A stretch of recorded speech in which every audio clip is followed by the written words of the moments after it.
Bismillahirrahmanirrahim. Assalamualaikum warahmatullahi wabarakatuh.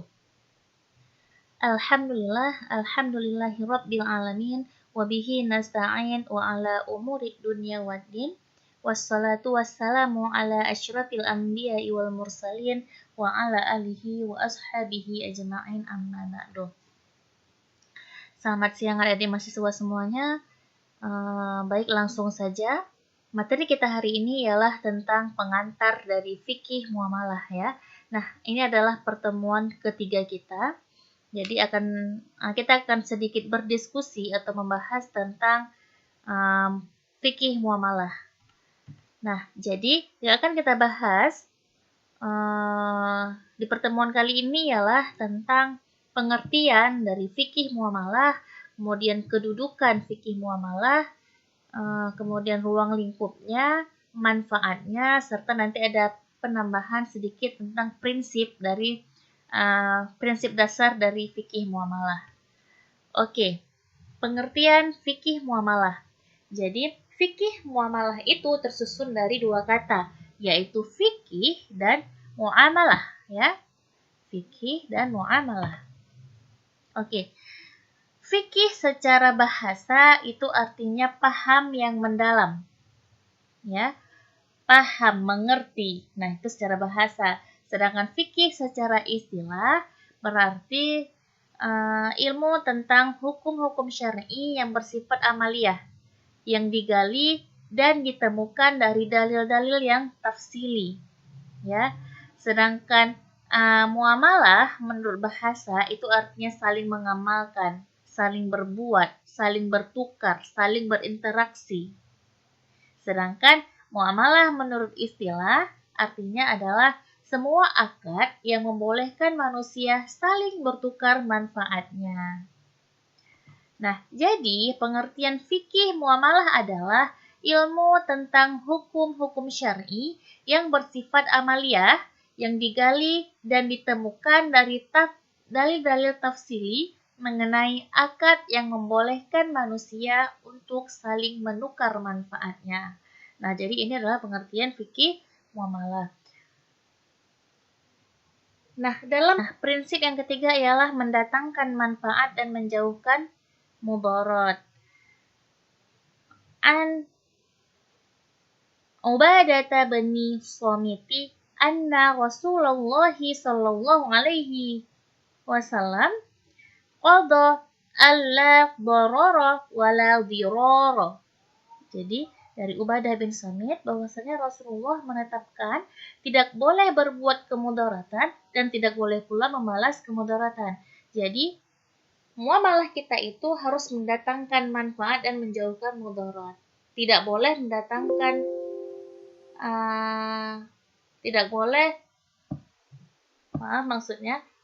dalam transaksi kita itu harus mendatangkan manfaat. Jangan transaksi tersebut membuat sebelah pihak merasa rugi, membuat sebelah pihak merasa mudarat. Nah, seperti itu. Jadi ini adalah prinsip-prinsip dasar, fondasi dasar dalam bermuamalah, ya. Oke, lanjut ruang lingkup dari fikih muamalah. Jadi dalam fikih muamalah ini kita akan membahas tentang madiyah dan abadiyah. Nah, dalam madiyah ini kita akan membahas tentang al-ba'i, jual beli, kemudian syirkah atau perkongsian, rahan gadai, wakaf, mudharabah, ijarah, muzara'ah, dan hutang piutang. Ya. Kemudian adabiyah tentang ijab kabul, saling meridhai, kejujuran, dan lain-lain. Jadi insya Allah inilah yang akan kita pelajari sebagaimana yang kalian lihat di silabus yang sudah saya bagikan. Oke, lanjut manfaat dari mempelajari fikih muamalah. Jadi manfaat dari mempelajari fikih muamalah ialah melaksanakan perintah Allah dan menjauhi larangannya dengan menggunakan pemahaman yang mendalam, mengetahui pendapat para ulama-ulama terdahulu dan menentukan pendapat yang paling unggul atau rajih, ya, atau sahih.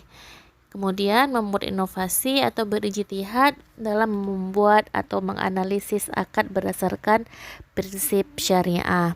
Jadi sebagaimana kita ketahui bahwa fikih muamalah itu adalah ilmu tentang hukum berbagai macam kegiatan atau transaksi yang dilakukan manusia sesuai dengan aturan yang telah diatur dalam Islam, ya.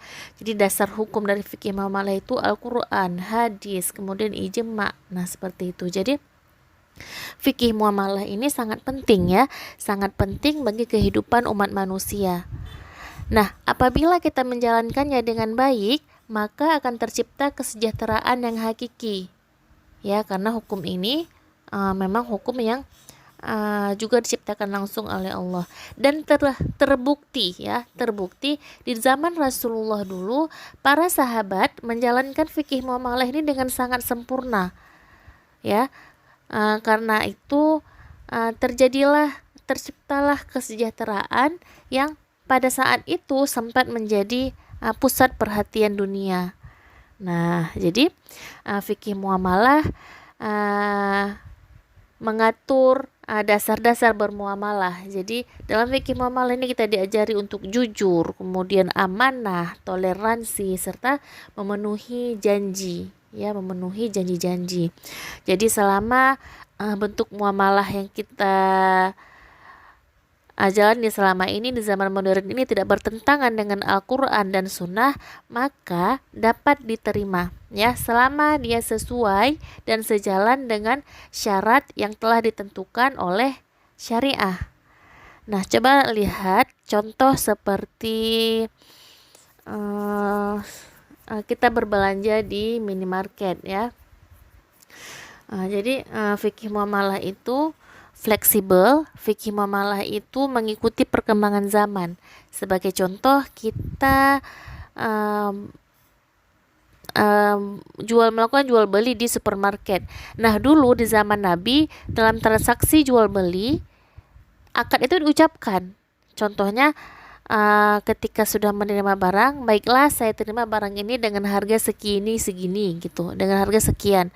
Namun dengan berkembangnya teknologi, berkembangnya zaman, maka muamalah ini, fikih muamalah ini terus menyesuaikan dengan zaman, ya.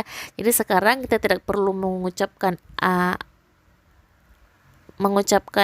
akad lagi.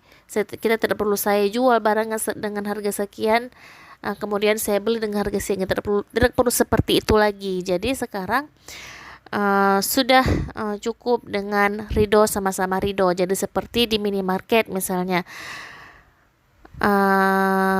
kita hanya cukup mengambil barang kemudian langsung membayarnya di kasir tanpa harus mengucapkan akad.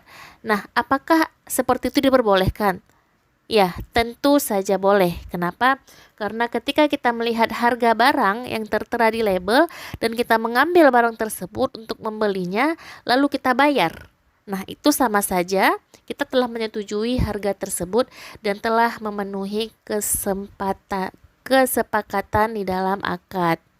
Nah, seperti itu. Jadi kita memang harus mempelajari fikih muamalah ini. Kenapa? Karena fikih muamalah ini adalah yang paling banyak kita alami dalam kehidupan kita sehari-hari. Alhamdulillah, selesai materi kita hari ini.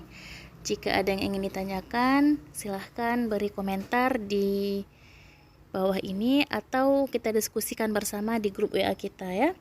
Oke, sekian dari Ibu. Kita tutup dengan doa kafaratul majelis. Subhanakallahumma wa bihamdika asyhadu alla ilaha illa anta astaghfiruka wa atubu ilaik. Assalamualaikum warahmatullahi wabarakatuh.